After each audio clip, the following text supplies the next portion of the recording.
Bismillah, alhamdulillah, salatu wassalamu rasulullah sallallahu alayhi wa sallam. Assalamu alaikum wa rahmatullahi wa barakatuh. My name is Tariq Khalid. I'd like to open to our program here at Sharjah Media Corporation on doing good, and we hope that by Allah's mercy and grace that all of our viewers are sharing in the mercy of Allah subhanahu wa ta'ala and are doing good. And of course that is relative to your condition.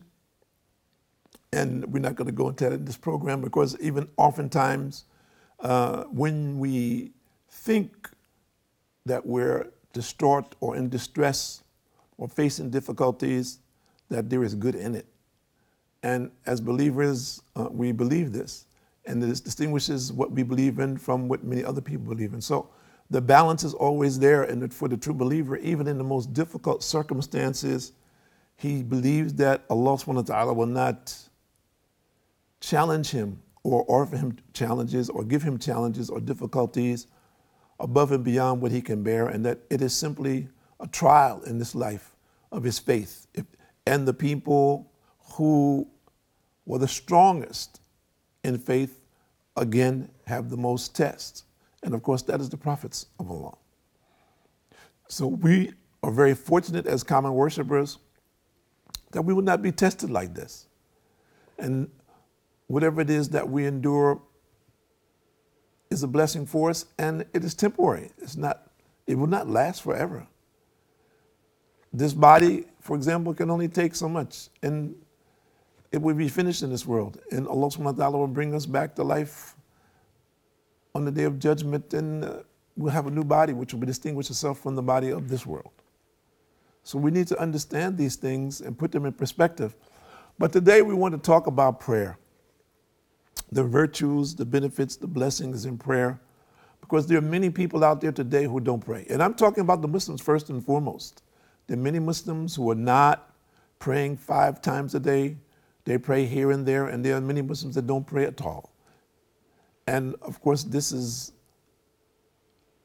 destroying yourself with your own hands.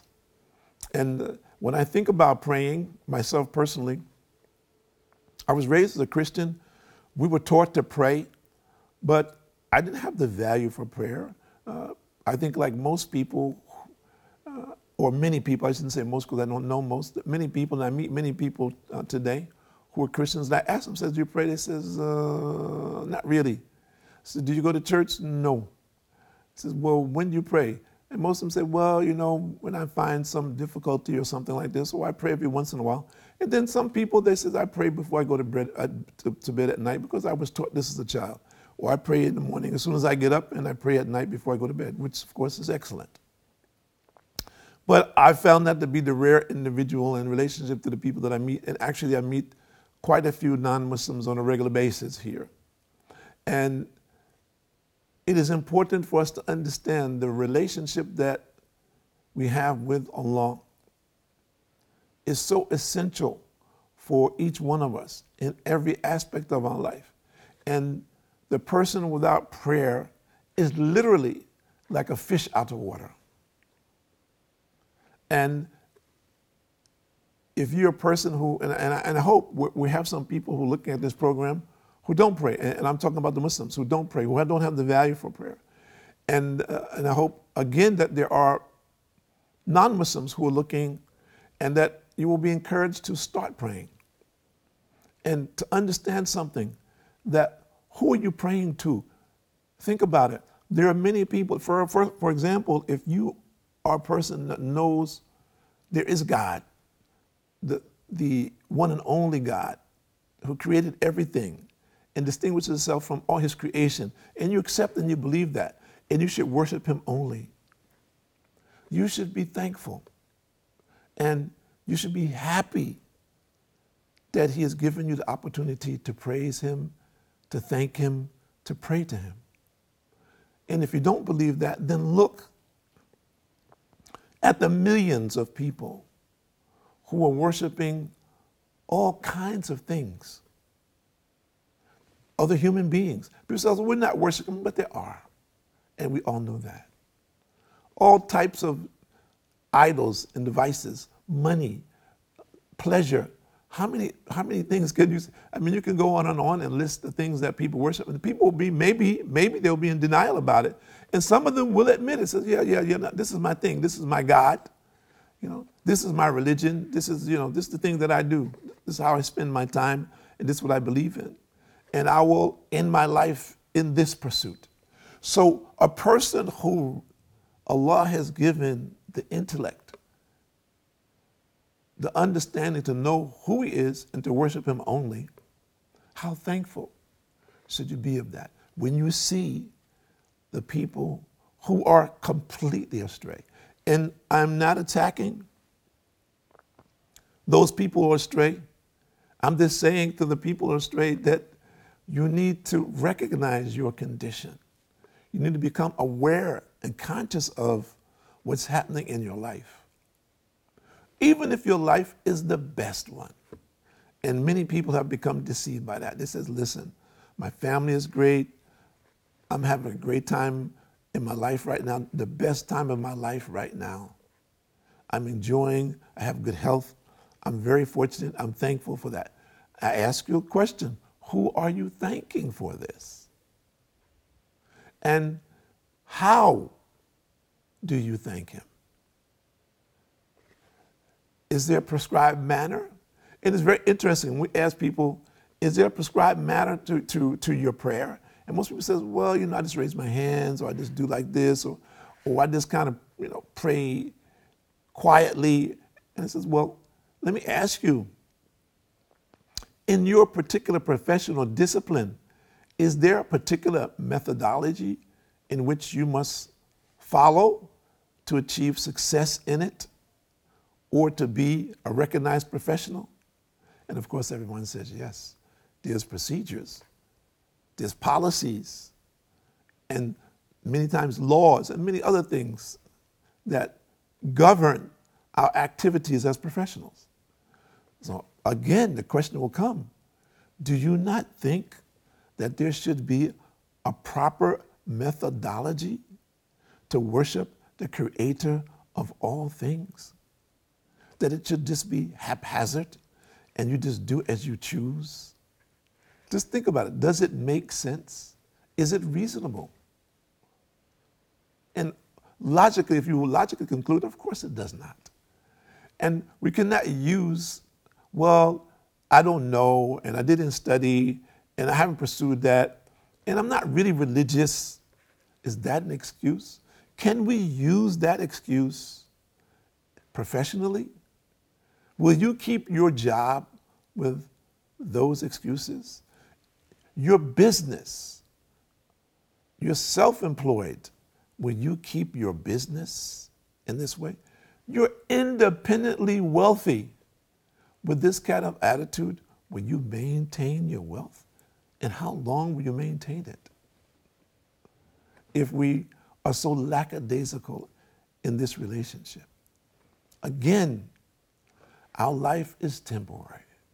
We're only going to be in this world for a very short period. And the hereafter is eternal. So we need to look into praying in relationship to preparing ourselves for our hereafter and to really make our life in this world better. There are many people, as you well know, and many of those people are very famous, who have committed suicide when they had everything in this world. They had fame, they had fortune. People thought they were happy, but no, internally they were not. They didn't have this relationship with their Lord, which would distinguish their lives from whatever it was that they're experiencing at the time. But we're offering you this experience. So whatever it is that you may be facing, that you will find solutions for this. Because Allah says the Quran in itself is a healing and a mercy. This is physical healing and a mercy. So let's see what the Prophet ﷺ said. And Abu Hurairah reported that the Prophet ﷺ said, the 5 daily prayers and 1 Friday prayer, which we call Jum'ah, to the next Friday prayer serve as an expiation for the sins committed between them so long as the major sins are not perpetrated. And there was another wording that says, one Ramadan to the next Ramadan. This is reported by Muslim. So that means from 1 year to the next year.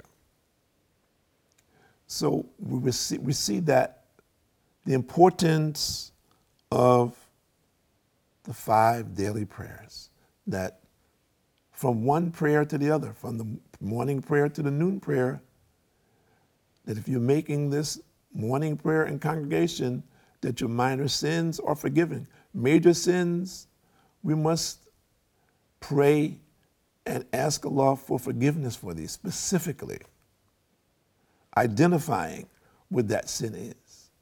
Minor sins, this becomes, if you don't have minor sins, then this becomes a reward in your account. Praying 5 times a day. And for those people who are not Muslim, the prayer is what helps us make the transition from whatever life it was that we were living previously to the life to obedience of Allah subhanahu wa ta'ala. Running to the prayer on time, 5 times a day, every day, becomes a means of purification and a means of submission to Allah subhanahu wa ta'ala, which again, Allah rewards the person as He wants, in the way that He chooses. What I mean by that, in his transition, lifestyle change. Personally, I could never conceive of getting up 4 o'clock in the morning and praying, going to a masjid and praying. This was not something in my consciousness. It's not that I could have necessarily been against it, but I was not aware of it. Why would I get up at 4 o'clock in the morning and go to a masjid, go out in the cold, go out in the rain, go out in the snow, as an example, and go to the masjid and pray? Even why would I do that? I had no consciousness of this and the benefit of it, but presently I would not miss it because I've tasted the sweetness of it. I've enjoyed the wealth of it, and it has distinguished personally, and I didn't say personally, it has changed me from the person that I used to be to the person that I am now. That whatever good that there is in me now surely comes from the foundation which comes from establishing the prayer. So for a person who is looking for a lifestyle change, who wants to make a transition in his life, and of course, there are among us people facing so many different challenges on a daily basis. Accepting Islam and establishing the prayer, this is the means. This is the means. This is the distinguishing point from belief and disbelief. The believer establishes his prayer 5 times a day, every single day, wherever he may be, whatever his condition may be, that he's always worried about his prayer, how to perform his prayer. Even if he's sick on the bed, if he can just move his head, or if he can just move his eyes, as an example, that he knows, I need to pray. He needs to try to be aware and conscious of his prayer times and try to establish it as simple as possible based on the condition. But the motivational fact is to do it because he knows that this is his lifeblood. This is his real connection with his Lord. This is the distinguishing point in his life as a person. So we're encouraging everyone out there, if you're not Muslim, go find a Muslim, go to a masjid, and try it on your own and see for yourself. And inshallah, bi'idhnillah, this will lead you to the correct path. This will be the first step in self-recognition, realizing who I am in relationship to my Lord. What distinguishes me from the rest of Allah's creation. Madan bin Abu Talha said, I met Thawban, the servant of the Prophet ﷺ, I asked him, inform me of an action that I can perform that would cause Allah to enter me into paradise. Or I asked the most beloved action to Allah the Exalted. He remained silent, so I asked him again, but again he remained silent. Then I asked him again a third time, and he replied, I put the same question to the Prophet ﷺ, and he replied, upon you is to perform many and frequent prostrations to Allah, the Exalted. For indeed you do not perform a single prostration to Allah, the Mighty and Magnificent, except that Allah, the Mighty and Magnificent, raises you by a level and blots out a sin of yours by virtue of it. And Mad'an went on to say, then I met Abu Darda and I asked him the same question, and he gave me the same reply as Thawban. And this was collected by Muslim. And Sheikh Nawawi said, meaning that all sins will be forgiven except for the major sins, they will not be forgiven. And of course, this is related to major sins which must be repented for. That's number one. And then again, Sheikh Nawawi said, this hadith contains encouragements towards performing many prostrations and inciting one to it, meaning by this prostration in prayer. The reason for this encouragement is to be found in the hadith. The closest the servant is to his Lord is in the state of prostration. And Allah subhanahu wa ta'ala says in Surah number 96, verse number 19, Bismillahirrahmanirrahim, prostrate and draw close. And why? Because prostration symbolizes humility, doesn't it? That a person is putting his head on the ground. And many of us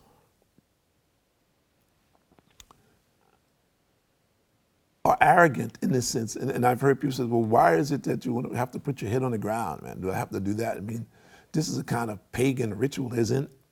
Well, let's think about it. We have people who are in their cultures throughout the world, when they greet each other or they show respect to someone of authority, they go from, a slight bow to almost what we call a ruku, a full bow, to prostration. And this is to a human being. And of course, this is done today in many societies, global societies, a means of showing respect. So how should we show respect for the creator and sustainer of all things, the one who has control over all of our lives, every single being? Think about it. And how can we be arrogant when whatever knowledge, however limited that might be, that we have, and whatever wealth that we have, is only possible because he has decreed it. And at any given moment, the reality we all know we're faced, it could all be washed away. In a split second, our life could be over, and everything that we are aware and conscious of in this world can be finished. It will be finished for us, for sure. But similarly, it could be finished physically in this world. And we all know this. So let's go back to this reality, and I'd like to encourage everyone out there, if you're not praying, start praying today. And pray to the one and only God. And learn how to pray properly. Go find a Muslim who's praying. Go to a masjid if there's one nearby you, and learn how to pray properly. And see what comes into your life. My name is Tariq Khalid. I'd like to thank you for joining us here at Sharjah Media Corporation on doing good, and we hope and we pray that Allah increases all of us in good deeds and accepts those good deeds for the believers and those who are striving, that He opens their hearts to the truth. Assalamu alaikum wa rahmatullahi wa barakatuh.